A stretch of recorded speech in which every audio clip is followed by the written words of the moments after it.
Alright, hey everyone, this is Ash. Welcome back to the King's Speech. So, a couple of quick things here before I dive into the actual content itself. First, I do apologize. You're going to hear kind of like a droning or buzzing noise in the background. It shouldn't be like too overbearing, or it will be kind of a little bit of a background noise. Just have the fan on running in this room because it is super hot outside. Even with the window open right now, it's almost like a sauna in here, and without a fan, I would really be baked and crispy right now. So unfortunately, couldn't really do too much about that with regards to everything else. When I did my Haiku live stream this morning, it seemed like it was okay. I don't think anyone really had any major complaints about the fan noise in the background. I just wanted to point it out in case anyone was wondering what the hell that noise was.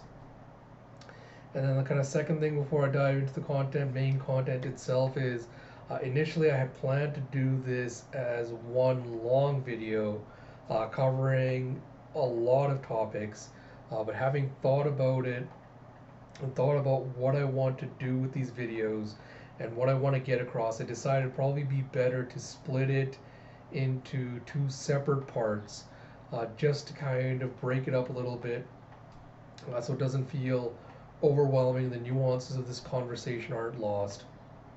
So we'll see. Hopefully that works out well. We'll see how well that goes. And before I start, I also have to admit I have like a raw, I have a mix of emotions regarding this conversation because I honestly don't know what to really expect from it. Like I don't know what the response is going to be, whether it's going to be good or bad, or if it'll even have any response at all, whether people are going to engage with it or not, a bunch of other things. So, like, I've been kind of, I've been kind of struggling with that a lot recently, but I've honestly kind of just decided, fuck it, we really need to have this conversation. I can't really spend all my time thinking about the what ifs. So with that said, let's get into it. So as you've probably already seen or guessed from the title of this video, this is going to be a conversation. I'm using air quotes here because it's not really a conversation. It's more of a monologue because I'm the only one really speaking. But I'm talking conversation more in the sense of like, we have to kind of talk about Kevin kind of vibe. So hope that wasn't too confusing. And yeah, I'll also start by noting that I never expected to have this conversation. I was content to let bygones be bygones, move on with my life. And I didn't particularly want to dredge up all of this right now, kind of put it all out there. But there was an incident, relatively recently. It happened about a month ago, a little over a month ago now, and the follow from said incident is kind of was what inspired me to speak out because I feel like the tea needs to be spilled basically. And so before we dive into the main course, I've got a few caveats and disclaimers I have to get out of the way first. Uh, I honestly also struggle with whether I should include these in this video or not. But given my reputation and how people usually react to my content and my thoughts, I feel like it's probably better to err on the side of safety and actually include these caveats and disclaimers. So the first one is that I realize that some of the people watching this video, at least hopefully some of the ones that are watching this video or engaging with it, probably have some sort of relationship to the One Piece podcast. Whether it's just, in general, you've heard of them through the grapevine, through osmosis, because you have fans, your friends are fans of One Piece, or, you have One Piece fans that are listening to the podcast, even if you yourself don't. Maybe, you yourself are a listener, or you've seen them at conventions, speaking on panels, you're friends with the crew, whatever. I feel like, some of you will have some degree of relationship to the podcast. And so, with that in mind, I know that said relationship might give you some conflicted feelings with regards to some of what I'm going to say. And that's totally fine and normal and understandable. I understand that it might be there's a lot of instinctual emotions that will come to the surface. But that said, I'm going to ask some things of you should you choose to continue watching this video. The first one being something that I typically don't do because I don't want to like force, I don't want to tell people what they should feel or what thoughts they should come away with when engaging with something. I create a typical rule of thumb, but I feel like I need to stress it for this video series in particular because I do not want the main point to be lost or glossed over. And the thing I want you to take away from this video the most isn't that, oh, Ash, this brown guy sitting here had a bad experience with the One Piece podcast, or no, that really sucks. I feel bad that you had to go through that, but what can you do? Or feel like, the other go to the opposite end and be like, oh, hey, this guy seems to kind of be blowing things out of proportion with what happened to him with the podcast. The experience don't seem that bad.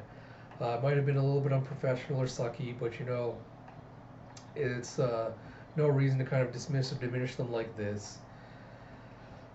Yeah, so I'm hoping that's not the feelings you go away with.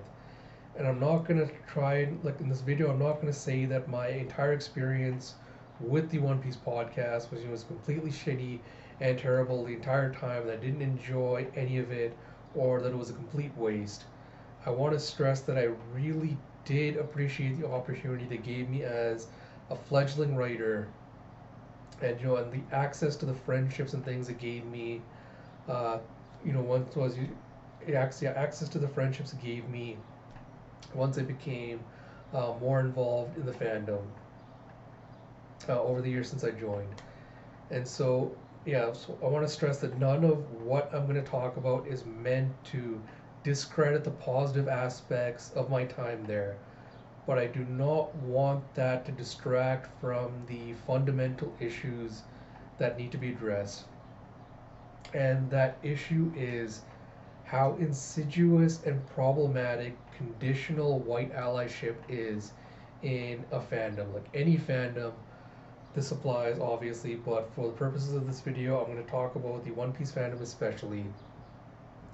And if anyone feels uncomfortable by what I've said, if you feel like I'm personally attacking you, or I'm somehow making, sweeping generalizations or things like that, I'm going to really need you to sit with that discomfort, because I'm not going to be mincing words in this video. And I want you to kind of just listen to what I have to say before any of you kind of start passing judgments or deciding that this video isn't worth your time or it's not worth listening to, any of that. So really hope that you do give it a chance. And speaking to my mixed feelings earlier, I've kind of accepted that doing so is probably going to make me look like an ungrateful asshole, or make me seem like I'm demanding or being pushy or ungrateful or overly critical in any number of ways. And while that's not my intent, I gotta admit, at this point, I really am tired of being nice and having to consider every word I say. I say that even as I'm sitting here kind of putting in all these disclaimers and caveats. But I've been sitting on my feelings regarding what went down, from the incident for over a month now, and it has just made me angrier the longer I've sat with it. And so I just want to be upfront about the fact, because this is not going to be an objective video in any yeah, it's not going to be an objective video in most senses, because this really will be about my personal experiences and my personal feelings. So I'm not going to be talking, about logic or rationale or anything like that. This will really just be speaking to my experiences, and of course, anyone that wants to potentially counter this with their own take will have their own opinions. But if I get impassioned or angry at any point, I want to make it clear that, doing so does not diminish the value of what I'm trying to say or what I'm trying to get across. So that's the first request out of the way. With regards to the second request, it's going to be that If you're tempted to think or say at any point during this video, well, my experiences with the One Piece podcast are really pleasant and good, or I think the podcast has done a really great job of being, diverse and critical and inclusive, or the podcast is doing its best to improve, or the podcast, the podcast doesn't have to cater to your needs. It doesn't have to, bring on whoever you think you want, etc. Any of those thoughts or feelings, I'm kind of need you to quell the impulse to voice those or let those override your thoughts when you're watching these videos and kind of taint the experience a little bit. Not because I'm saying that to diminish your experiences or feelings, but again, like that isn't the point of this video. That's what I'm trying to get across. I know repeatedly I'm harping on it a bit at this point, but I really want to make it clear that while I'm glad that you might have had a good experience with the podcast and you might feel represented by the work that they've done and the work that they continue to do, me and my friends haven't, and I want to dig into that a bit and talk about, why we feel that way and what things they can do to improve that to really and truly make the One Piece fandom as inclusive and yeah, as inclusive as a lot of fans make it out to be when they're talking about how they don't like having bigots in the fandom. They don't like having anyone that's not progressive in the fandom. We really need to talk about how that isn't really the case and that the fandom isn't as inclusive as people would like to think. And like going back to a related point that I brought up is like again, it's probably tempting to think that well, the OPP doesn't have to or can't appeal to everyone, and that isn't their fault, is a true argument. That's not what I'm trying to say or insinuating with my former statements. I agree that there are aspects of their brand that do not appeal to everyone. That's fine. Like something like the humor and like the banter between the podcast lately is not something I personally care for, but that's not something I'm going to ding them on and say, oh, the podcast sucks because I don't enjoy this aspect of it. I'm talking more about the ways in which they're furthering specific critical conversations in the fandom, and the initiatives they're taking to actually make it as inclusive and diverse as they claim it is. So I'll be addressing a lot of specific issues in this video. So apologize if it seems like I'm digressing a lot or if I'm like trailing off or rambling. I don't know, a lot of you are probably wondering, when is Ash going to get to the point? I want to say it'll happen all in good time. I know there's some aspects of this that'll seem like, excessive information or unnecessary information that you don't really need. And I wish I didn't have to front load this video with so many disclaimers and other information. But unfortunately, given how a lot of prominent One Piece fans view me and my work, like I said, this is a necessary evil before we dive into the meat and potatoes, as it were, of this video. So a couple of more quick disclaimers before we dive into the video proper. So while this video is entitled, a conversation about the One Piece podcast, it really will be focusing on the attitudes and actions of the CEO and co-founder Zach Logan. The incident, which I'll get into the specifics, the specifics of later in the video. Sorry, running over my tongue here. Involved Zach in the podcast itself, blocking myself and a few friends after my friends called him out on a tasteless Black Lives Matter tweet that they had posted, which was basically a screenshot of Fisher Tiger's speech with no context whatsoever. So I want to just be upfront and say that by the time I was privy to the situation, the post had been deleted. Because I think by the time I logged onto Twitter for the day, it was already the afternoon. I think they posted sometime that morning and already been deleted by the time I had the chance to go see it. But I was made privy to the situation because I saw posts, because I'd seen posts from my friends addressing it, and I heard about it through them and what they had done.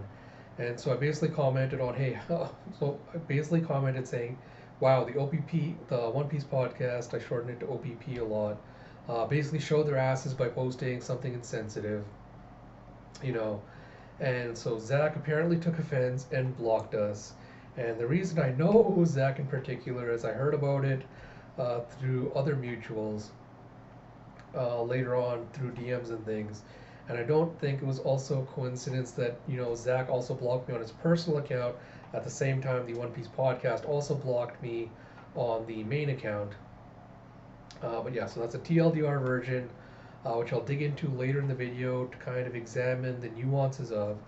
I'm going to again reiterate, I'm not going to get fully into all the problematic aspects, not only of the blocking, but also of Zach's response and all the performative allyship stuff that happened after that.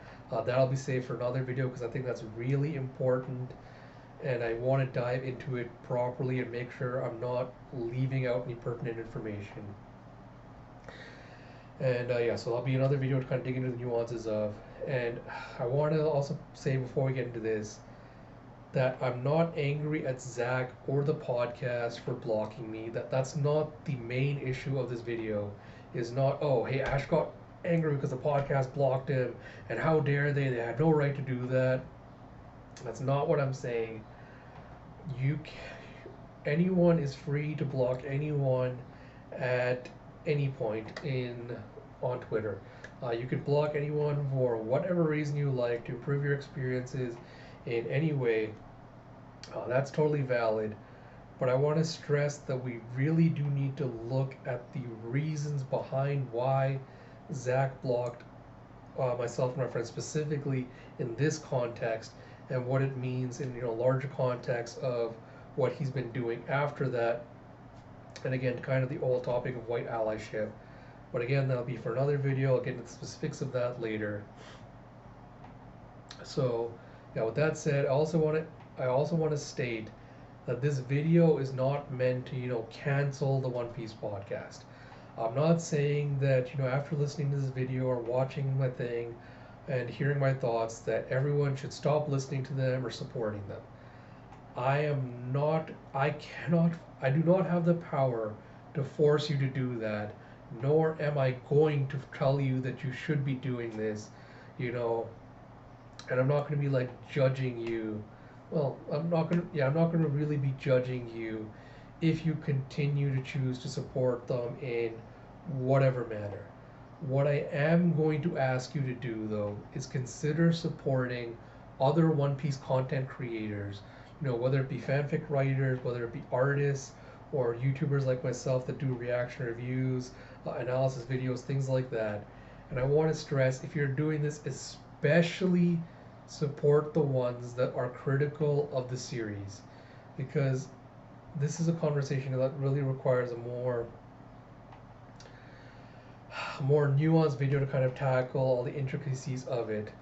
But there is a definite bias in the fandom, in my opinion, towards thinking that anyone that is critical of the series is biased either by their hate of Oda, and his kind of thoughts in the SBS or just personal aspects of him that we've learned through interviews and things, or their hate for the series because their expectations or theories didn't come true, whatever.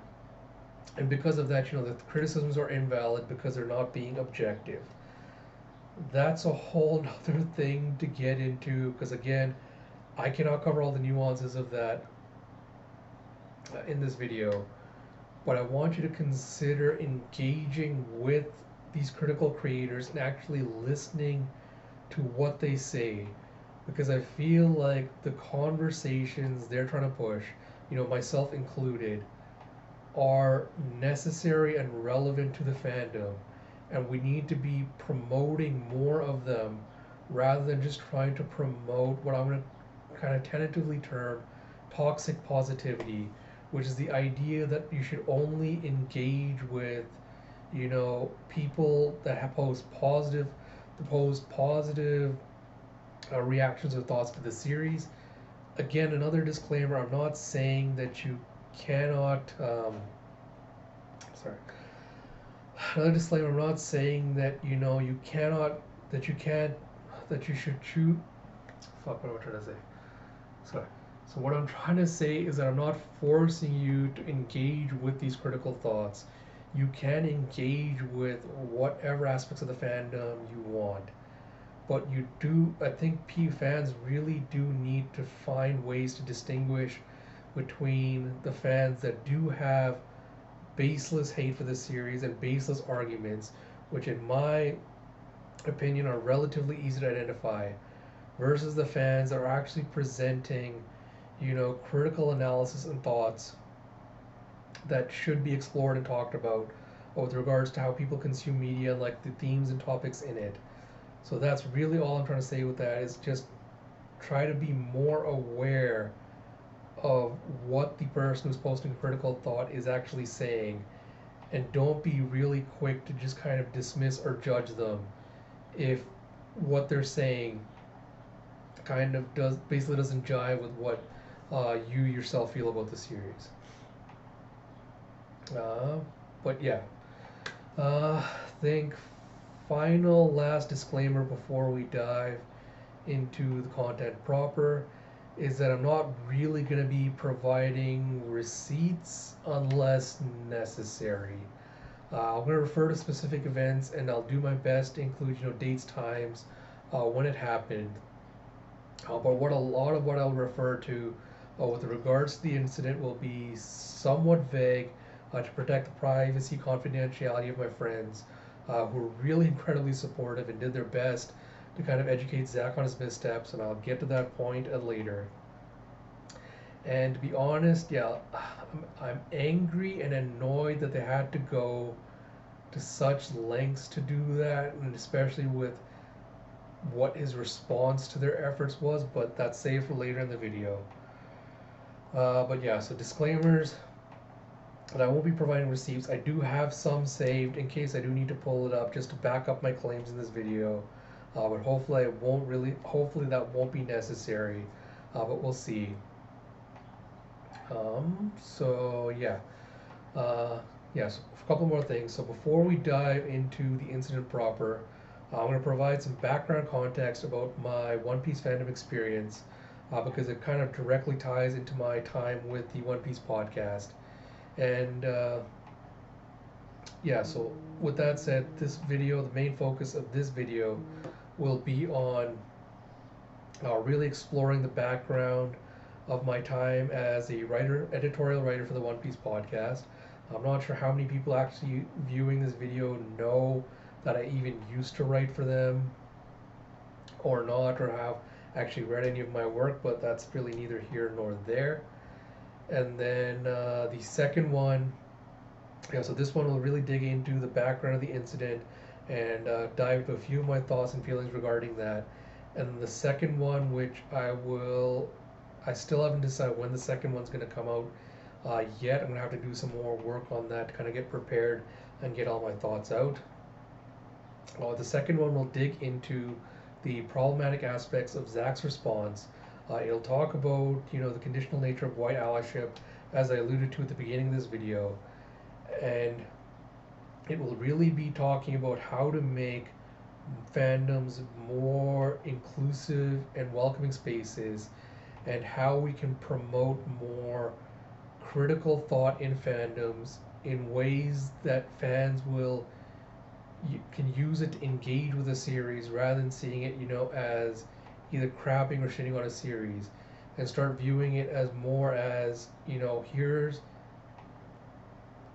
how to acknowledge problematic aspects of fandom or dive into problematic series and still be able to enjoy them basically without having to make excuses or outright ignore those issues. So that's going to be kind of the focus of the second video, and I'll probably do an update closer to the time when I'm ready to actually kind of dive into that.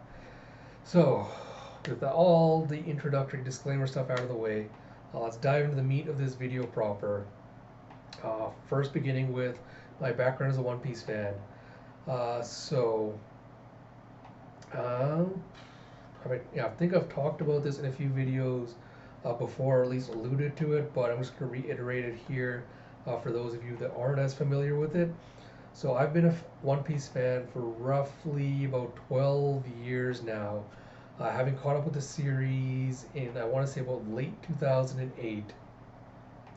And I think I vividly remember that the chapter I caught up to weekly was the one where Zoro, disappeared. Kuma was the chapter from which I started reading the series weekly.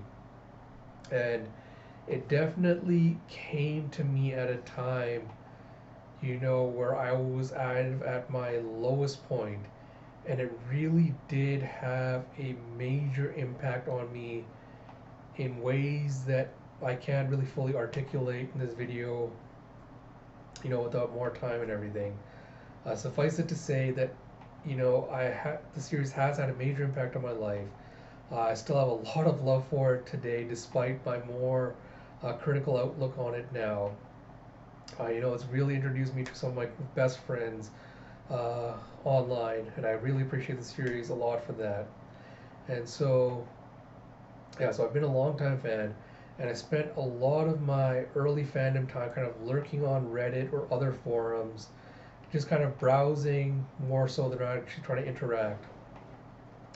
And I only started to become more deeply involved with the fandom itself in the summer of 2016. I think this kind of pretty much called like so sorry, I'll start with the other stuff first. So the event that kind of sparked my wanting to dig deeper into the fandom was that I had found the One Piece podcast a few months earlier, and I absolutely loved it. Like at that point, I wasn't big into podcasts, you know, and I didn't know something like that existed for One Piece. So to find, one that was so specific to that series, to see people, talking about their love for it every week, it really was a transformative time for me. So I spent a lot of months just kind of catching up with the podcast itself. But what really drew me into the podcast itself was the editorials.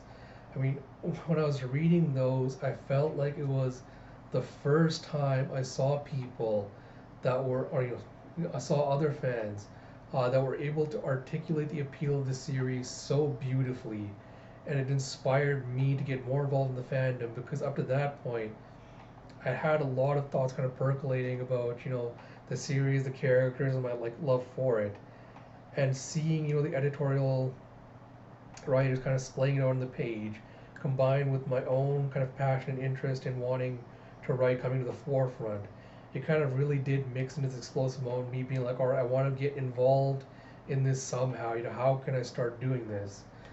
And so the thing that happened was later that summer, the One Piece podcast put out a call for new editorial writers. And I was so fucking excited and nervous because I felt like, oh, this was my in and a way I could share my passion with other like minded fans, and start building, friendships with other people that love the series as much as I do. And this is really the point where I have to give the podcast their due and say I am really tremendously grateful that they took a chance on me, despite the fact I didn't really have, a portfolio of publishing history apart from a piece I like hastily wrote up to kind of submit as a sample of what my writing was like and what themes I wanted to explore, kind of what I wanted to talk about when I applied. And so, I'm really grateful that they did take a chance on a guy that literally did that and decided, they saw the potential in me. And I'll also say that writing editorials for the podcast really helped me find my voice as a writer, and it helped me meet and develop the friendships that I treasure to this day. And I will give credit, to Zach for recognizing the need for the somewhat incendiary or controversial pieces I wrote. Although, to be honest, like looking back on those now, they weren't that good and far less critical than if I had written them today, but neither here nor there. And one of the editors I was close with, back at the time when I joined, because when I joined, they put up, I think they hired on 2 or 3 editors on 2 or 3 editorial writers and one editor to kind of help with proofreading and things. And so, one of that editor I was friends with back then when we joined, I noted that Zach got lots of blowback from conservative and bigoted fans, so he's wary about posting articles about certain topics. And so, I agree with that. I wrote pieces like the ones I wrote needed to be handled with care when broaching said topics, because the very first one I wrote that was published on the podcast site was one talking about violence against women, and kind of the hypocrisy in how that was treated. And then I wrote one about the power of stories, which was basically me talking about what One Piece has meant to me. And I'll link all these editorials in the comments below if anyone wants to go take a look at them. I'm not really keen on the podcast getting traffic to the site for those editorials, but until I can migrate them to my own platform, that's all I can really do at this point. And if it gets more eyes on it, I'd honestly really appreciate and love that. So I'll link those below. So yeah, so I should clarify, like when I say handled with care, I don't mean that we need to be wary of upsetting, the conservative fans that don't like when, One Piece gets political or talks about issues like sexism or bigotry or queer representation in the series. What I mean more is that, um, yeah, so what I mean more is that these issues are nuanced and complex, and the conversations surrounding them need to be the same. So, this is why when I wrote a piece entitled All for One, One for All, in which I basically talked about the importance of supporting women in fandom and, the need for Shonen Jump to stop being so sexist, given that women were such a large percentage of its readership. Uh, it meant a lot to me at the time that, Zach took the time to kind of personally edit the piece and note the importance of discussing these issues in the fandom, which is why it's been so disappointing kind of seeing his reactions and attitudes more recently when asked or pushed to do more in that regard. But like I said, we'll get into the specifics of that later. So, with the more positive aspects and the appreciation stuff out of the way first, I'm going to dive into the specifics of the unprofessional aspects of the experience I had with the podcast, once the honeymoon period was over, which was basically the first 4 or so months after I joined. Because I think I was officially joined in about August of 2016. And I think my first editorial for the P's site hit the site on September of 2016. But yeah, it's not really, the specifics of that aren't really important to the overall thing. But a quick note before we get into this, that these examples won't be following any sort of specific timeline. They're more based on what left me with the most lasting impacts. I'm not going to go in order of months and say in this September 2016 this happened, or in January 2017 this happened. I'll get into specific dates and things later, but this is going to be more general because, yeah, again, it's just based on my personal feelings on what had the most negative impact. And the first major event that comes to mind that happened was in December of 2017 when the podcast was doing something special for their 500th episode, which ended up, I think, being them interviewing various One Piece fans, about their experiences with the series and the fandom, how they get into it, favorite arcs, things like that.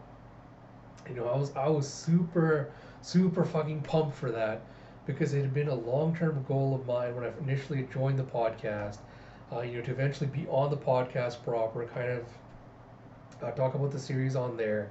And I felt like this was a good way of kind of getting my foot in the door, so to speak. Because I didn't want to, be like, I didn't want to be super pushy and try to start demanding that, they should bring me on, or I should have like a slot or anything. We'll get into that stuff a little bit later. So I put my name down for a slot in the interview because what happened on that thing was like December 3rd, if memory serves me correctly, was Zach posted a spreadsheet doc into the Skype chat for the One Piece podcast, and he basically said, "Hey, we're doing something special for the 500th episode. Take a gander. Sign up for a slot, etc., etc." So I got super pumped. Opened it up, it was basically an Excel spreadsheet with different time slots and everything you book yourself in for.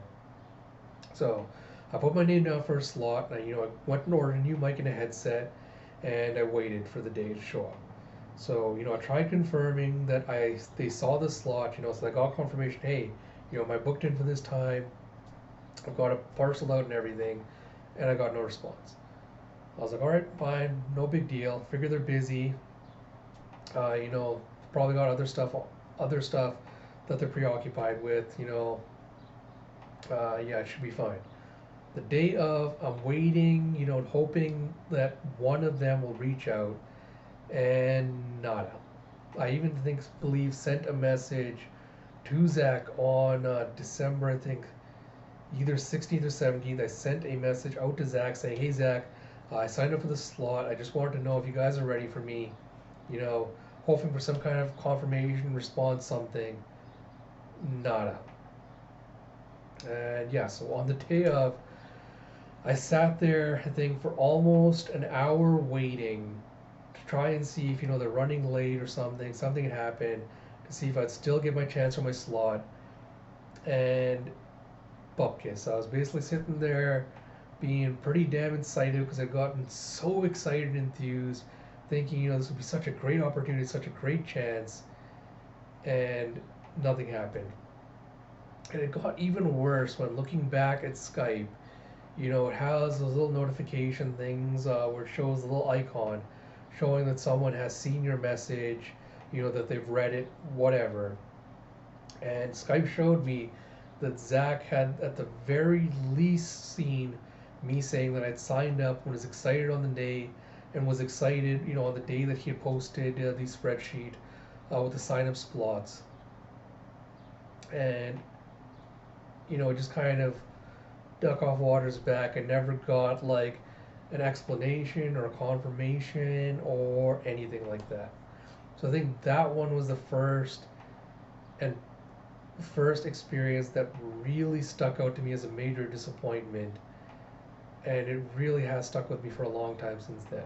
And tangentially related, and not something I can really blame the podcast for, but and I think specifically I think this is the reason why being kind of just shut out of that episode hit me so hard, was it really was a lonely experience being a part of the One Piece podcast crew, because I was never invited onto the podcast as a guest, never invited on for game nights, and despite my attempts to build some kind of rapport with the crew, nothing ever really panned out, right?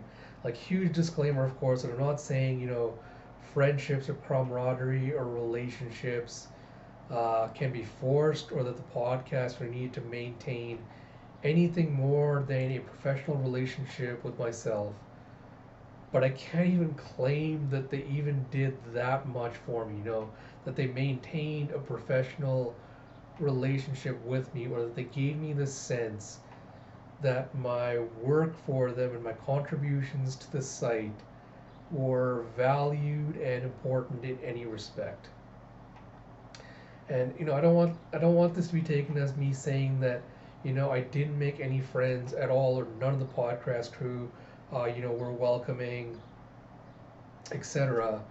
But of, I think, the three or so people on the crew that I kind of was friendly with, I've really only remained close friends with one of the others.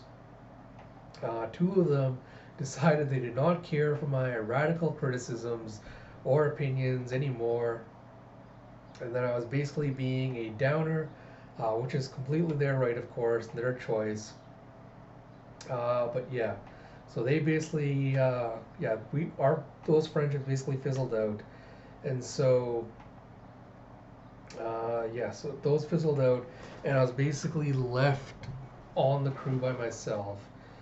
It really sucked because literally think like a few months after I joined, the editor I was friends with on the podcast basically just disappeared. Like I don't know really know what happened to him.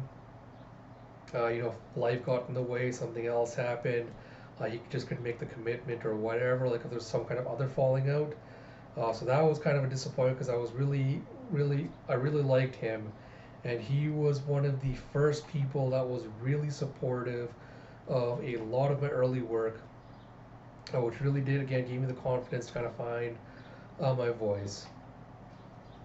And then I think the other two, who I weren't really close with, but kind of had a little bit of camaraderie just because we joined at the same time. They also just kind of dropped off the podcast a few months after, and they really never interacted with it again. So of the new crew that was bought in that summer of 2016, I was basically the only one that was left. And so I think again that's another reason I think kind of speaks to why it sucked to kind of be edged out of the crew and feel like someone that was always just looking in rather than someone that belonged and felt valued for their contributions to the site. But yeah, again, personal stuff, not really totally relevant to it. Just wanted to kind of put that out there. Which brings me to the next big point, which is the editorial writing process, which will be relevant to kind of the professional stuff later. So the TLDR process or expectations for this when I joined was that every new editorial writer was responsible for one editorial a month. I'm not sure if this was also included all the old editorial writers or old editorial writers as well, because Jill Knight, I'm sure a lot of you probably might know her as well. She used to be an editorial writer, so I'm not sure if she at that point was also responsible for putting out editorials as well. The main thing was basically every editorial writer was responsible for one editorial a month, and we basically had like a firm date, either Friday, Tuesday, Wednesday, whatever. That editorial was basically supposed to be published and on the site. And so roughly estimate, the plan was to have approximately 4 editorials published a month. All right, seems reasonable and doable. The writer would write up the piece, following the podcast guidelines regarding grammar, word choice, etc.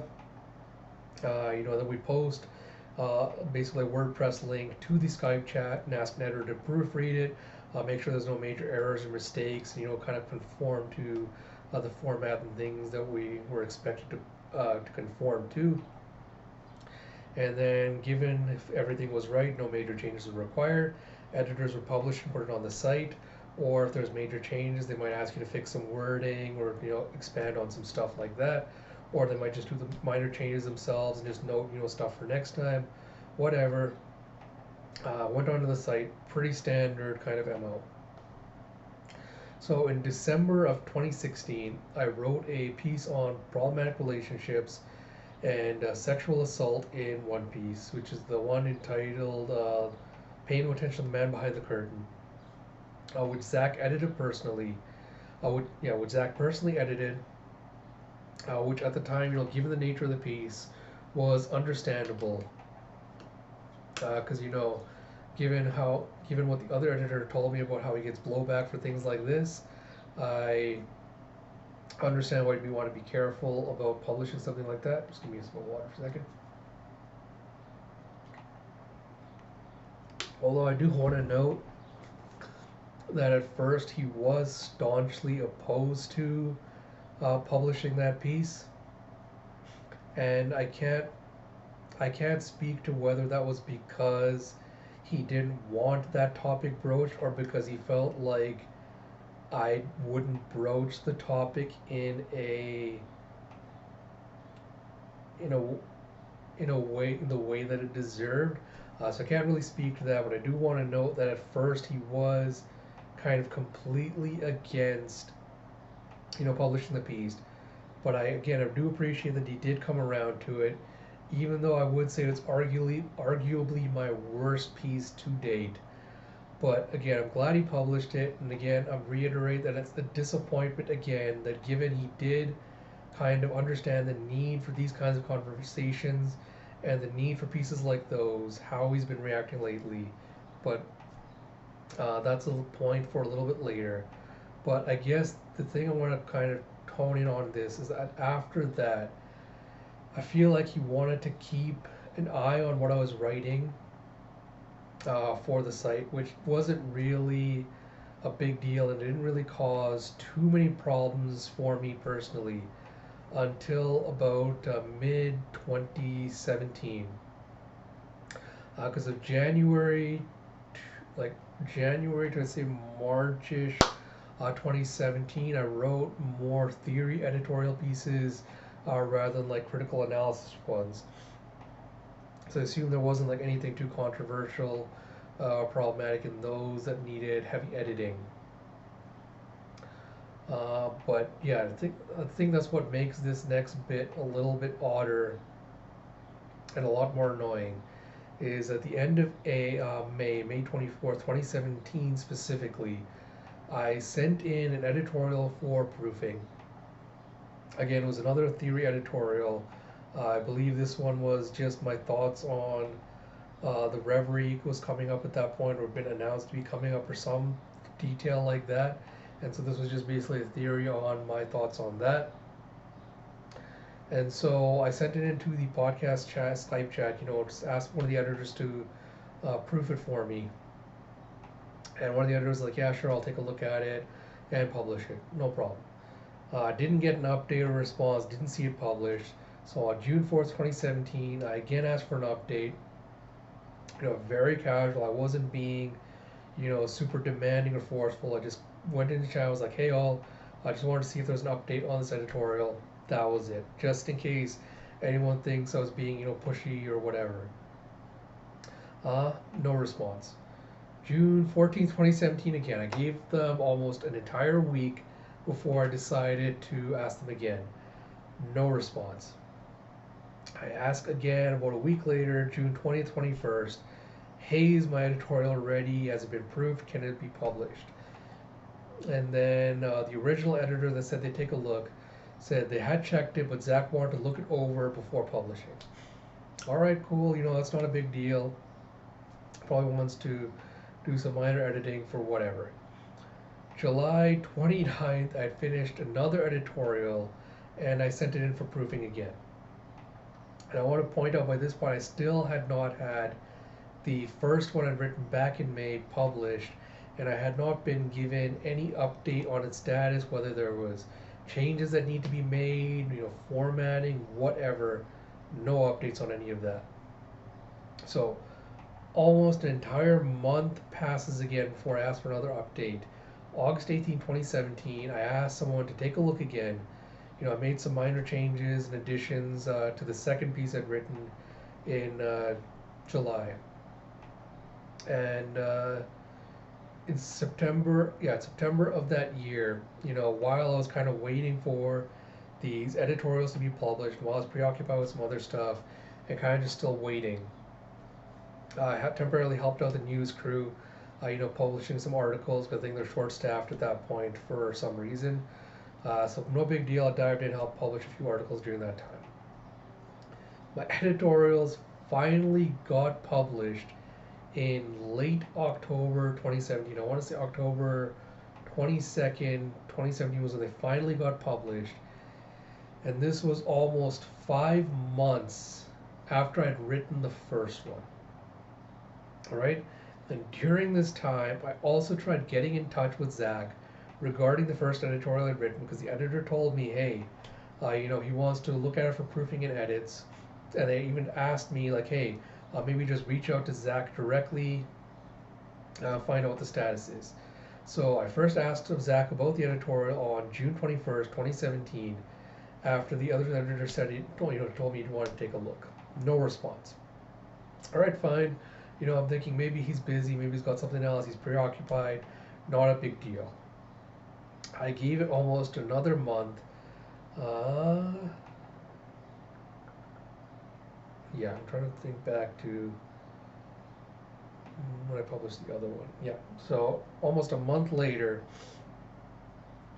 on July 17th, 2017, I asked again, and Zach finally responded and said, "Hey, life is hectic.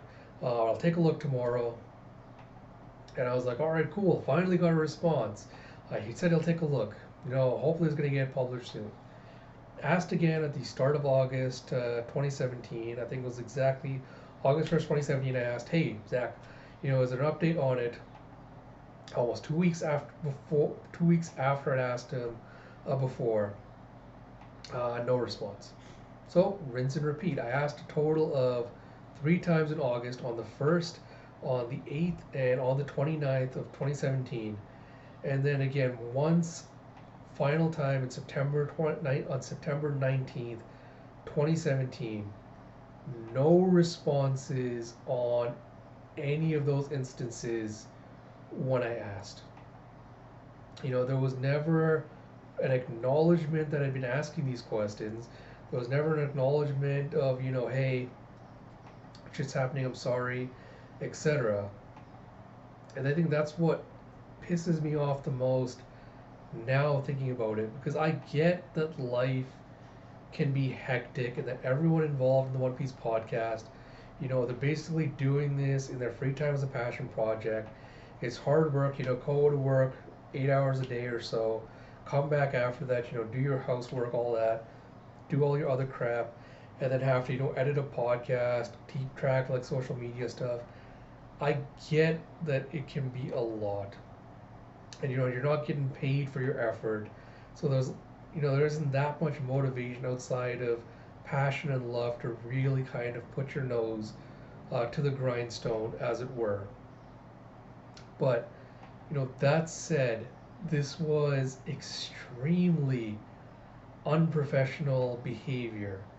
And it was not just that everyone was preoccupied with things outside of the One Piece podcast, as there were still conversations going on in Skype. So people were obviously logging in to check and try to get updates on things. Episodes were still being put out. Convention panels were obviously being planned, etc. Because I know at the start of August there was, I think it's like the Otakon panel or something was taking place, and I'm pretty sure Zach was going to that. So it wasn't that he was preoccupied with a bunch of other things, but it did become incredibly clear that my editorials were a very, very low priority on the list of things to do, or even responding to me, just for as a courtesy, was even lower on the things list of things that were important. And I'll admit that my editorials tended to be on the wordy side. You usually clocked in at least a few thousand words a piece. And I know, like, traditionally before that, a lot of the editorials other writers have written were maybe a couple of hundred to 1,000 words maximum, usually. But I don't buy that Zach could not either spare an hour or so to prove my editorial, give it the quick once over, especially as another editor already proofed the work, and give the go ahead for publishing it. Or at the very least, if he was too busy to take a look, he couldn't have delegated the responsibility to someone else on the crew.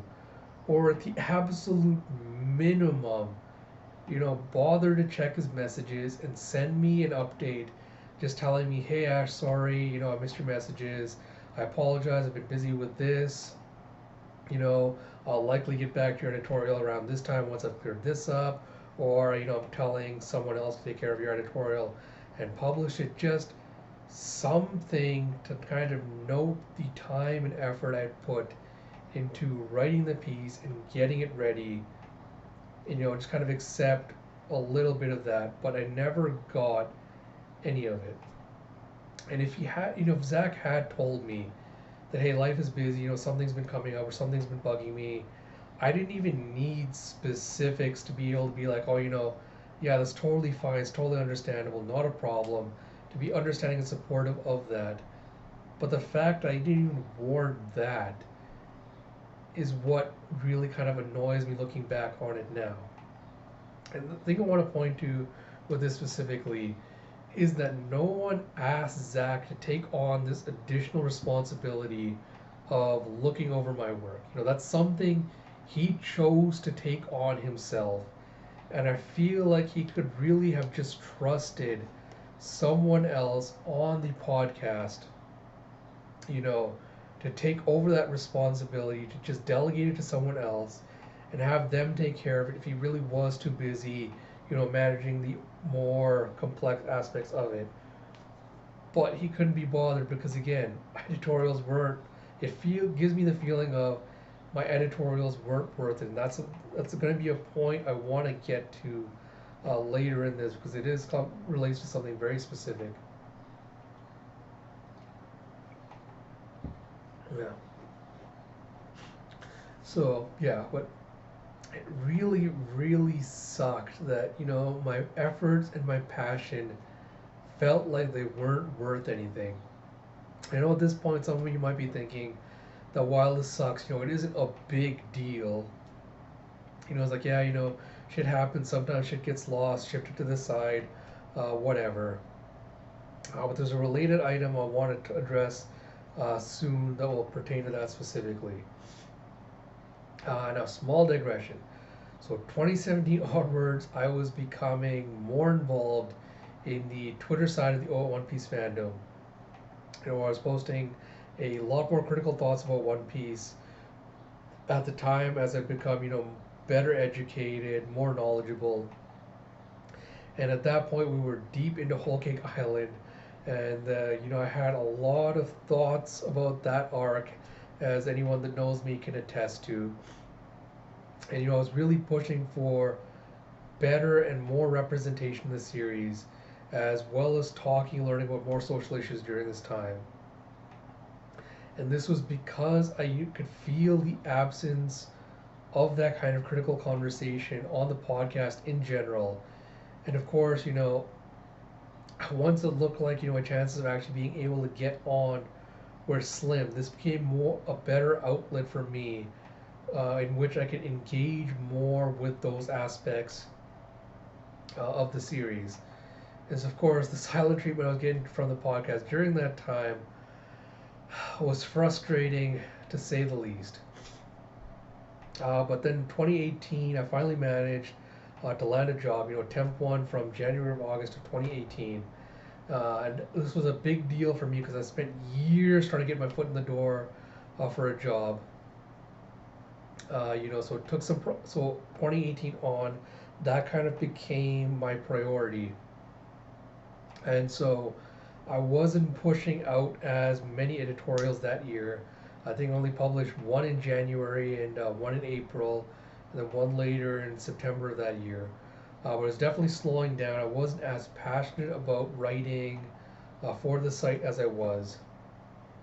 And the straw that finally broke the camel's back, so to speak, happened in September of 2018.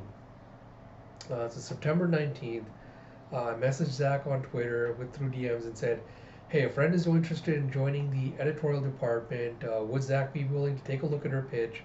Try to give her a chance, maybe put her in a position on the podcast. And I was told at this point, this is the first time I was hearing about, this new initiative, that I could send him the pitch, but he was looking at downsizing the editorial department. Of course, this completely takes me out of left field because I hadn't even considered the prospect that the editorial department would be shut down, downsized, whatever. Like, this was literally the first time I'm hearing about this. So I asked him, hey, what does this mean for me? What does this mean for me in my position? And he basically gave me vague reassurances and asked whether someone had reached out regarding my joining the news crew. Presumably because I had helped them write news articles for a little while the previous year. But, at that point, I had made it very clear when I took on the position this was only going to be a temporary thing.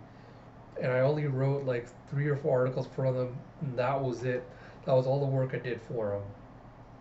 So I don't know where he got this idea that I was asked to be on the news department to contribute in other ways. But at the end of the month, I asked him both on Twitter and Skype, you know, hey, can I get a go ahead to write an editorial that would basically be, an interview of sorts with female One Piece fans regarding representation of the series, and I got no response. Again, completely ignored, despite Skype noting again that Zach had seen my message, but he apparently just decided he didn't have the time or the wherewithal to respond to it. And so, September 29th, 2018 was when I published my last editorial for the One Piece podcast, and I basically decided to wash my hands of them at that point with regards to kind of contributing anything to the site. Because at this point, I was getting very little support and feedback on the back end of the podcast. And in any efforts I've made on Twitter, whether it was pushing to have better guests on the podcast, that bring a more critical perspective, or for more marginalized identities, or simply asking for more critical analysis and conversations, pretty much went ignored. And here's the thing about Zach's message to me regarding the reason why he was considering the downsizing the editorial department. I assume this was unilaterally because it did, because I don't think because he did not ask for my. So I assume it was unilaterally because without or without my input. Yeah, so I assume. Sorry, brain is running 1,000 miles a minute.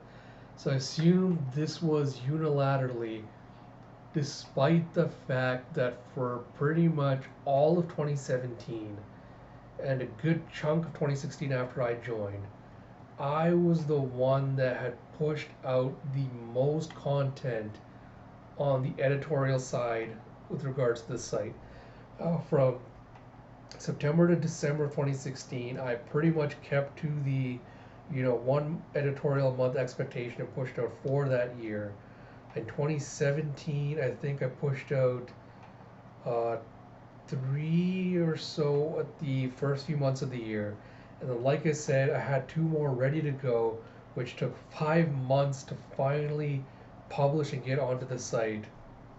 And during that time, I didn't really want to work on anything and just have it sit in the backlog and do other things and just wait to kind of see when it or if it would even ever get published on the site. And then, like I said, in 2018, I didn't really have the time or the passion anymore. So I didn't write as much, even though I did write a lot of massive editorials for the site. So for basically all that time, I was the sole writer for the editorial I was pretty much the sole writer for the editorial department. I'm not going to say I was the only writer because I think Chow put out a few of his naming editorials as well. I know Jill also put out one about LGBT representation. I know Sam did one about putting face turn reveal, etc. But a good chunk of the work was mine. And so it bugs the fact that Zach kind of just decided to tell me only when I reached out to him regarding something else that we're downsizing the department bugged me because his response had said the editorial pieces didn't bring much traffic to the site and this had been a continual issue, and B, the editorial department, myself included, weren't producing much content anymore. And at the time I basically let it slide because I had more pressing issues to deal with. But I also kind of want to dive into my own specific attitudes, behaviors, kind of mental state from back then a bit, because I'm sure a lot of you at this point are curious as to why didn't I push back more then, or kind of voice my displeasure with what was happening if I felt it was so unprofessional, if I felt like I was being disregarded, unappreciated, why didn't I speak out more back then, and why am I bringing it up now? Shouldn't I just be focusing, on the actual incident that led me to get blocked? Isn't that all that's relevant? And I'll admit it's a valid question, and it's one I've definitely been asking myself. And really, a lot of it has to do with how much I've changed and grown as a person. Because back in those years, my mental health was rocky at best, my confidence was pretty damn low, and so it took me a long time to get comfortable enough with myself and my work to actually value the time and effort I put into it. Especially because, as I said before, I was initially really damn grateful to the podcast for taking a chance on me and giving me a platform. And then back then, I didn't really have the knowledge to recognize how the power differential between us was also affecting me. Because I know that engagement, everyone keeps saying engagement follower count does not necessarily equate to worth or skill, which is still something I'm still working on unlearning. But let's be real that given my views and criticisms of the series, it was and is a lot easier to dismiss my words because I didn't have the clout that the One Piece podcast did. And back then, another big reason I didn't really want to, push back was I didn't want to seem, like I was being pushy or aggressive or unappreciative of the chances the podcast had given me. And I didn't want to burn bridges at that point. I didn't want to kind of challenge a lot of the podcast members, especially Sam Leach, who I had a big falling out with, over kind of their sexist views. I didn't really want to push back at that point, because I was kind of desperate to make friends and connections in the fandom, and having finally found kind of an into the community that the One Piece podcast had built. I kind of wanted to keep my hold on there while still establishing myself, and so I didn't want to push back in a way that might have gotten me dismissed or let go from there. And that's I think that's the big thing about the podcast itself, is they had been a staple of the community for years, and they had the reach and influence that I didn't. And so basically, like, during that time, I basically played into a version, of the model minority, so I could continue giving voice to these important conversations. I felt like the One Piece fandom needed to and needs to still have. And I'm gonna admit that, like, being able to divest myself from that by creating my own YouTube channel, you being able to host my own streams, and finding other friends and other fans that validated my opinions, that invited me onto their channels, onto their podcasts, that told me they valued my thoughts and my work. I really can't tell you how good that felt, and how much it made me seen, how much it made me feel seen, to finally have people show appreciation for my work, for my voice, for my thoughts, and not just treat it as kind of like an afterthought or a given, or just take it for granted.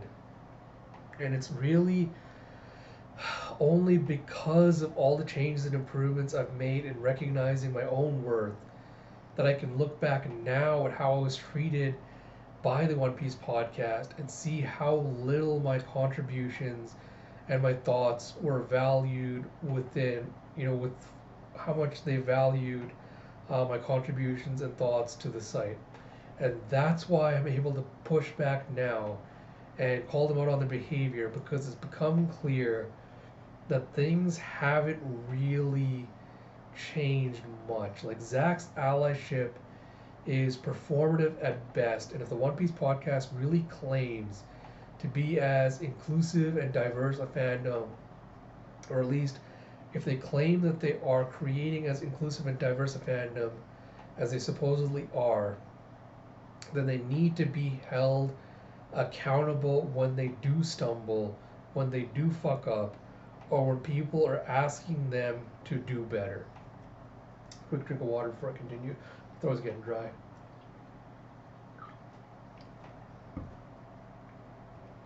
So that all out of the way, finally going to dive into the inciting incident that led me and my friends to get blocked by the One Piece podcast and Zach himself personally. To clarify again, that means the One Piece podcast Twitter account blocked us, and Zach Logan on his own personal Twitter account also blocked us. Yeah, but before we get into that, we actually have to talk about a prior incident to this one because the details of that will kind of lead into some of the stuff that happened in the second, and I'll divulge the full details of what happened in both before kind of getting into my problems with his responses and attitudes. But the first one happened in late February 2020 when a couple of friends and I were ranting about, how disappointed we were with the One Piece podcast having, become so dull of late because they weren't really critical of the series, nor did they have any kind of insightful or meaningful discussions about it anymore. And so, we're talking about how we wished we could get more diverse and critical voices on the podcast, and we kind of ragged on them a little bit for being, pretty much an all-white cisgender male crew. Really, what more do you expect from a crew of white guys regarding critical conversation? And I think a lot of the anger and disappointment from that was more specifically about how performative it looked to have something like the Kuja cast, which is basically an episode with just female fans, which really looks, it might not have been tokenizing, but it really did look tokenizing, having all the women only be on this women only exclusive episode. Rather than having them, be a more regular part of the show. And this was especially grating when hearing that the podcast was patting themselves on the back, Zach, this was on Zach mostly, for having, a diverse crew, even though most of the voices on the podcast were cisgender, hetero, white men, or at least a vast majority are still white. And the events leading up to the altercation began when a friend criticized the Kuja cast for the aforementioned. She was basically saying, I wish we had more and better representation, and that the women weren't just relegated to, one episode every couple of months. And Zach basically went on a rant about how the podcast isn't tokenizing women and how hard it is to find women fans to bring onto the podcast, and how the podcast is doing so much and it's so hard, etc., etc. So it was basically a bunch of excuses about how he's not being appreciated enough for what he was doing. And then my friend rightfully pointed out, I'm not going to name names about who I'm talking about, or I'm not going to do specifics because I want to protect their anonymity. I don't want them getting harassed or anything if that does come out of this video. But they pointed out that, women are very involved in the fandom and have been, in the series for a long, long time. And that they make up a large part of the communities in aspects such as, writing zines or fan fiction, sewing, art, cosplay, etc. So the excuse that you can't find women, or that it is, as Zach put it, exceedingly hard to do so, is bullshit, because women are there, but they might just not be involved in the communities that you kind of zero in on and decide to look for them in. And I don't think it's unfair to say that given the podcast's clout, their presence, their contacts, that more of an effort couldn't have been made to find women if they really were invested in boosting their voices and hearing their thoughts and actually including them in the fandom. So my friends and I were basically venting about this in the convo, and I want to make specific note that two of us were on private locked accounts, uh, and one friend was not when we're having this conversation. And then the next day, when I woke up, I had a notification with Zach Logan had responded, to my private account that I'm pretty sure he did not, I pretty sure he did not know about, and I definitely knew he did not have access to.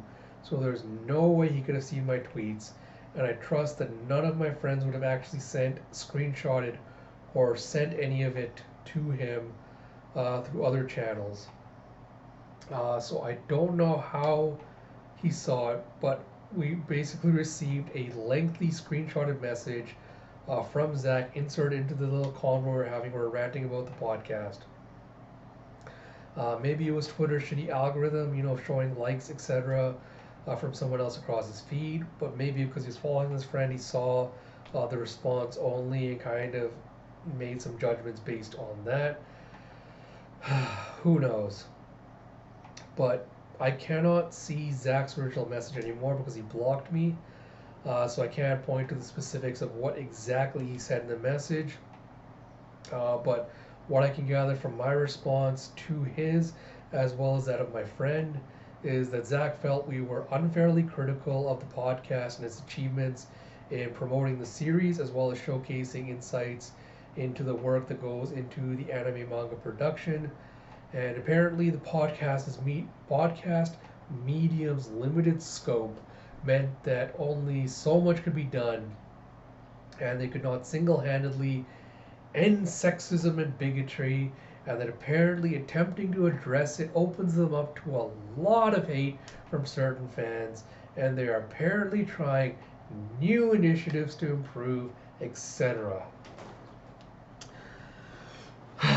So, in response to his response, friends and I, we had a conversations in DM. We basically decided to apologize, and explain the reason for our frustrations and move on, as Zach had decided to make a very public spectacle of the event by replying to our conversation, on his main account, rather than saying, DMing us in private if he really was interested in still a conversation, or if he really wanted our feedback to improve or anything. Because we knew that if we said or started anything, if we reacted emotionally to his response, it would reflect badly on us more so than it would him. Because his response would come off as seeming, calm and rational, and because he is a privileged white male, he would be given the benefit of the doubt and assumed to be objective compared to the ungrateful and unappreciative, people of color that were just unfairly ragging on this poor man. So we kind of decided, it's not worth the frustration and the kind of doxing would bring on us. So we decided to move on. And so that was kind of the first inciting event that happened.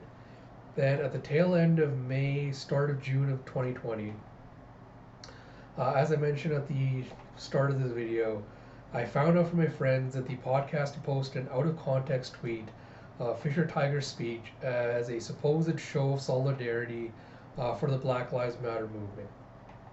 Let me be clear that they did not bother to tag this original tweet, with at least the Black Lives Matter hashtag, or post some relevant commentary on how Fisher Tiger's speech applied to events that were going on currently in the world.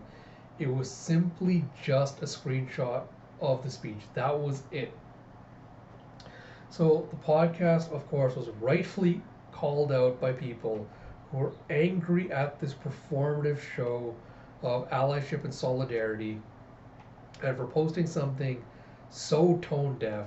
And of course, my friends got annoyed by this half-assing, and so they jumped into it and started to comment, tell them, hey, you guys need to delete this. This is not appropriate. You should know better.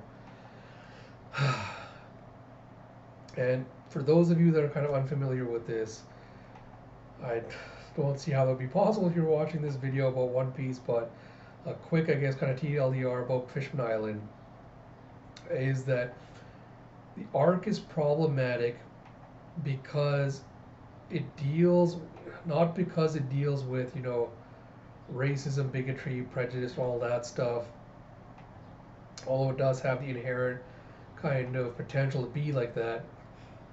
But it's problematic because the arc is about the racism, bigotry, prejudice that a race of half fish, half humans face, including being enslaved by, killed, and tortured by humans. And there are two historical figures in the arc loosely modeled on Malcolm X and Martin Luther King. And the arc is basically about the Straw Hats solving racism. I'm being somewhat tongue-in-cheek and facetious about this, but if you want to get all huffy about it, I've already had fans attack me for criticizing this arc, because my views have radically changed from the first time I read it to now. But yeah, this arc is not as great or relevant as fans would like to assume it is. Unless you are white, then it is super relevant because it definitely feeds into that. But that's something for another video entirely. But the point is that fan reaction to this arc and its message, for anyone who wants to know like what the issue is, basically see the issues with Zootopia regarding using fictional species to talk about discrimination faced by real people. I know there's a video floating out there about that. I'm not going to really go and try and find it. I encourage you to do so if you want to find out, why it's a problem. And the aforementioned characters, being based on black civil rights leaders is problematic for videos, or problematic for reasons I can't get into in this video. But using this arc or its messages to show solidarity for the struggles black people are facing is insensitive and tone deaf. Yeah, it's insensitive and tone deaf. Not to say that, because this is an argument again that was brought up, is this idea of, why are people getting mad when other messages in this arc have been used to kind of promote other messages, like Robin's you are worthy, kind of helping people with depression, suicidal ideation, things like that, or Walpole's medicine should be free for all, message of Drum Island.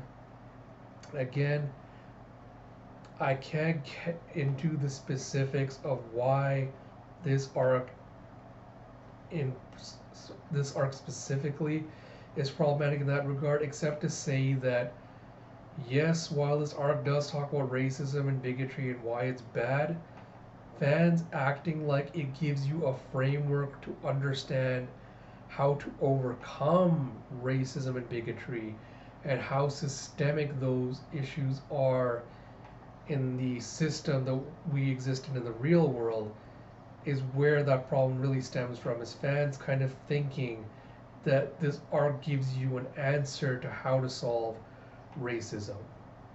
I think that's why so many people get angry seeing this, is it really does kind of simplify the intricacies and nuances of it. But a lot of fans do not see that because they like the arc and they think it's relevant.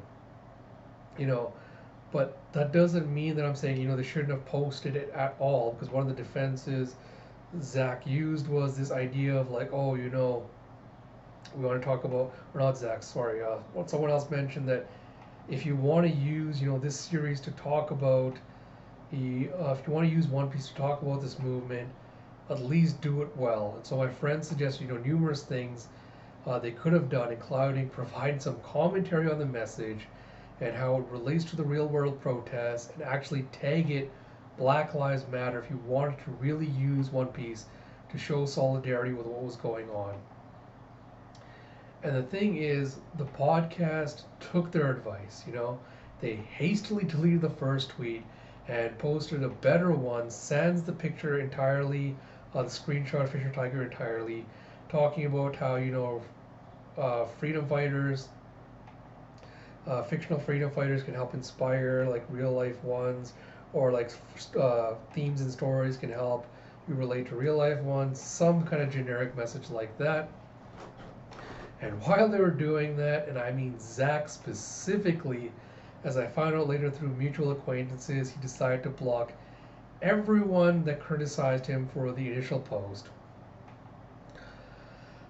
So when they learned about this, some mutual acquaintances of mine reached out to Zach to kind of educate him on why the way he was handling the fallout from his crappy post wasn't great, and he should issue a public apology, kind of take back what he did.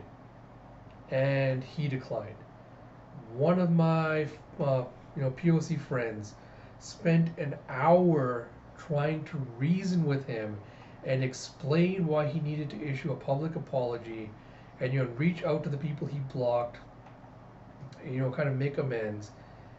And Zach's ego apparently wouldn't back down because he absolutely refused to do any of that. And like I said this at the start of the video, and while I love and appreciate all my mutual friends that reached out to him to try and get him to correct his mistake, I want to make it very, very clear that they should not have had to do that. It was not their responsibility to educate Zach on his fuck ups, but they did it anyway because they likely felt like he would understand and want to make amends. And probably like how Zach views himself, they probably thought, he had good intentions with his initial post, but he fucked up. That's fine. I'm not saying that posting something insensitive like that means that, he should be continually ragged on or, hated on, whatever. I'm not saying he should be allowed to move past that. But it does require a public acknowledgement of what he did, why it was bad, what he's going to do going forward to make sure that doesn't happen again. And I have to also note, like the mutual that did all this also noted this isn't the first time that Zach's acted like this, which is not surprising at all. But what pissed me off even more than all of that is that I later learned that Zach did reach out and apologize privately to some of the people he blocked, but not my friends and I, because our criticisms were unconstructive and our posts were vitriolic and confrontational. Now, given that this list includes 2 queer people and 3 people of color, that's 4 people total, but I'm not going to get into specifics for the reasons above. There is a fucking lot to break down with what's wrong with how he's reacting to his responses. But like I said, I'll be saved for another video. Suffice it to say, Zach basically posted an insensitive tweet that was rightfully called out on, and he then promptly deleted the tweet, blocked anyone that criticized him for being performative, and then went on to pretend like nothing happened. Instead of issuing a public apology for the tweet he had posted and promising to do better, he then posted a series of performative tweets about, the One Piece podcast supports Black Lives Matter, and we ask you to donate to them too. And he even had the podcast, send in a huge, like $2,000 donation to show how committed they are to this cause, and how good allies they are. And then he even went further than that and started a new series called Fight Together to talk about controversial topics like race, LGBT rep in One Piece. And he asked people to keep an open mind and open hearts as they talk to him about these serious issues. Words cannot describe how fucking infuriated I was when seeing that and seeing the accolades the episodes have gotten. Not because they're bad, and I'm not Maybe they are, but who knows? Because I'm never going to listen to any of those episodes. And if you want to dismiss my criticism because of that, then please leave. But I am never going to listen to it because it was obviously a way for him to prove how good of a white ally he was. And maybe he had this plan for a while, and maybe this was part of those initiatives he talked about way back in 2018. But I'm not giving him the benefit of the doubt, given that he announced this new series days after he posted that tweet and blocked the people that had called him out on it. Right? Especially since of the three people on the first episode to talk about race in One Piece, one was a white woman. Now, I have absolutely nothing against Jill. I think some of you probably know her from Twitter. She has been an integral part of the podcast. She's a wonderful person. I have absolutely nothing against her. But a white woman absolutely does not and should not be taking up space in a conversation about race, which to me just speaks to how quickly Zach put out this episode to cash in on the Black Lives Matter movement. Because if he was really, really serious about addressing the issue and talking about the complexity and nuances of it, then he should or would have made the time to reach out to black fans. Actually ask people to recommend fans he could bring on for this episode to do an actual roundtable discussion, maybe even bring in a few people of color in the fandom, and ask them to share their thoughts on this rather than just, hey, I'm going to bring in two black guys that are friends of my podcast, personal friends of mine as well, and one white woman to talk about race. And yeah, I'm just going to bask in all the accolades, that comes in because I am a good ally. And these are important conversations to have, and how dare people criticize me and my good intentions. So as you can tell, I have been stewing over this ever since it's happened.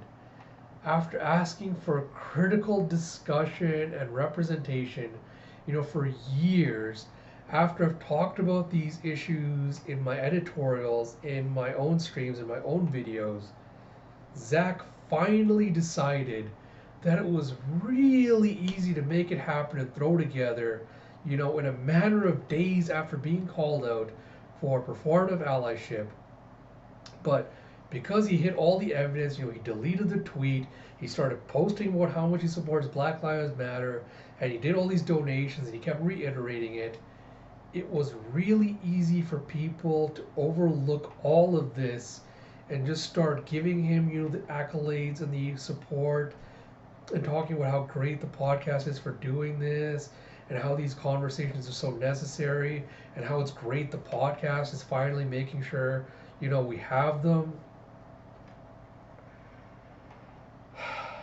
And it fucking sucks that fans like myself, and friends of mine that have been so outspoken on the need for these critical conversations and who have been attacked or ignored every time we try to bring up the importance of these conversations. We were basically kind of just edged to the side and ignored and sidelined. But as soon as a white man decided it was important, then suddenly it is. And suddenly people are like, oh, it suddenly dawned on me we need to have these conversations. And who better to lead them than the One Piece podcast? They're so invested in this, right? Like, I've honestly got so much more to say, but I'm going to save that for the next video where I'm going to dive into all of this in depth.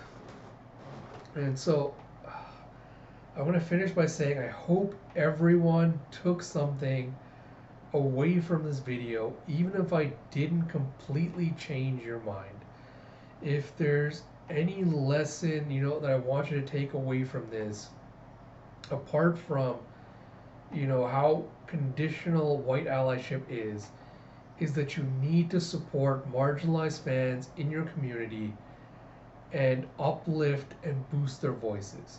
Especially if you are a white person, you need to use your privilege to kind of boost the voices of these people that are talking about these issues and protect them from anyone that wants to attack them for speaking out on it.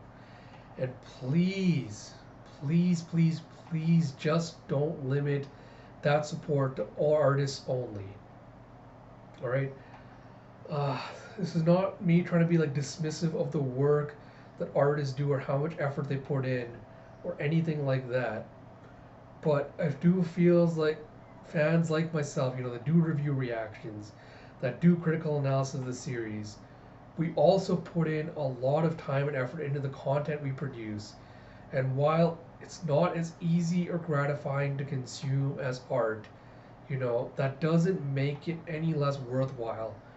Nor does it mean that we've put in, any less effort in being educated enough and knowledgeable enough to speak on these issues with any kind of, I want to say confidence, but basically, with any kind of, God, I'm looking for a word, it can't come to me. It would basically speak on these issues with authority, is what I'm trying to say. And it really sucks when I try to get, more engagement on my work, but because of my reputation with the fandom as, being the guy that shits on or unfairly criticizes One Piece because he hates Oda or he hates One Piece, or he used to be a theorist, so he's only mad because his expectation doesn't come true, or any other numerous reasons I get overlooked. It gets super tiring trying to continue engaging and being involved in the fandom and just continually, being the outsider looking in. I just wish things could get better in that regard.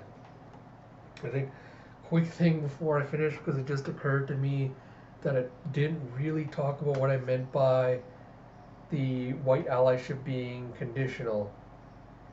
But I'll try to get into the specifics and nuances of it in the next video. But what I mean with specifics to Zach's behavior especially is that his behavior basically showcases the idea that support for marginalized voices and issues is dependent on, a white man being able to decide how he wants to lead the conversation and center himself at the start of it, center himself at the front of it, and that his good intentions basically supersede anything, and that he's owed the benefit of the doubt, or he's owed, forgiveness, whatever, because he has good intentions. And that's why if even a minor fuck up doesn't mean that he deserves anger or frustration or any other of these negative emotions that make him feel bad, because he's doing a good thing, and you can't be mean to him or criticize him for doing a good thing. Like, there's a lot of nuance and tangential topics related to that, but that's really what I hope you got from the core of this, is what white people want you or expect people of color and other marginalized identities to nicely educate them on how to be better whenever they fuck up, because hey, they're using their privilege to help you out and you should be grateful. And that's not how it works. And the first moment you step out of line or they feel affronted or insulted, then they will immediately withdraw that support because they think you are no longer worthy of it. That's kind of like the summary of what I was hoping got across with this, but I thought I'd reiterate it here just to make it clear.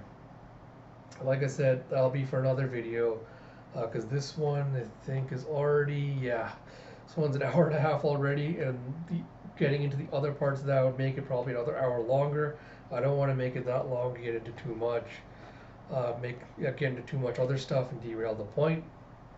So that said, I think I've talked more than enough, and I'll cut it off here. I hope I gave you all some food for thought, and I, I hope I gave you for some food for thought. I hope you did take, the disclaimers and caveats I gave at the beginning. I hope you did take those to heart as well. If there's anything you want to talk to me about or an issue or idea you'd like me to clarify, then either hit me up in the comments below or DM me on Twitter. My handle is in the description, but it's basically twitter.com/kingcocoabutter. More than happy to have a conversation about this or have a chat.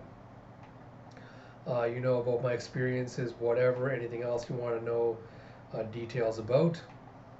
I don't know yet when part 2 will be out, but when I'm ready, I'll announce it on Twitter, and hope you all will tune in. And if you can, please, send this video to other One Piece fans, send it to anyone else you think might be interested. I really would like to get as many eyes on this as possible, so we can start having these conversations. I really do feel like it's important. Apart from that, thank you all for your support. And until next time, this is Ash. I'll talk to you all later.